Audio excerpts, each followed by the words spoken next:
সাদমান ইসলামের সেঞ্চুরির আক্ষেপ, ১৫০'র বেশি রানের লিড। আবারও এনামুল হক বিজয়ের ব্যাটে হতাশা। দলের নিয়ন্ত্রণ প্রথম ইনিংসের সেঞ্চুরিয়ান শান্ত মুশফিকের হাতে। বিদেশের মাটিতে প্রথমবার নাইম হাসানের ফাইফার। সব মিলিয়ে অম্লমধুর একটা দিন পার করল বাংলাদেশ। তাহলে কি গল টেস্টের শেষ দিন ড্রয়ের দিকেই এগুচ্ছে বাঘসিংহের লড়াই? গল টেস্টের চতুর্থ দিন দ্বিতীয় সেশনে ১০ রানের লিড নিয়ে ব্যাট করতে নামে বাংলাদেশ। শুরুটা ভালো করলেও প্রথম ইনিংসের মতোই এবারও হতাশ করেছেন ওপেনার এনামুল হক বিজয়। দলীয় ২৪ রানে প্রভাত জয়সূরিয়ার বলে আউট হয়েছেন ব্যক্তিগত ৪ রান করে। তবে আরেক ওপেনার সাদমান ইসলাম শুরু থেকেই সাবলীল ব্যাটিং করেছেন। যদিও চা বিরতির আগেই মুমিনুল হকের উইকেট হারায় বাংলাদেশ।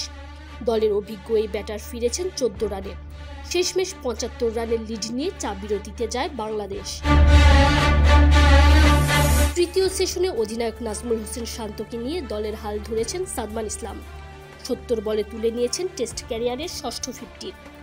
শান্ত নিজে দেখে শুনে খেললেও যথেষ্ট আগ্রাসী ভঙ্গিতেই ব্যাট চালিয়ে গেছেন সাদমান ইসলাম। শান্তকে নিয়ে গড়েছেন ৫০ রানের জুটি, নিজেও এগিয়েছেন সেঞ্চুরির পথে। চলমান ম্যাচে প্রথম ইনিংসে বাংলাদেশকে ৪৯৫ রানে অল আউট করে দিয়ে শ্রীলঙ্কা শুরু থেকেই খেলেছে লিডের জন্য।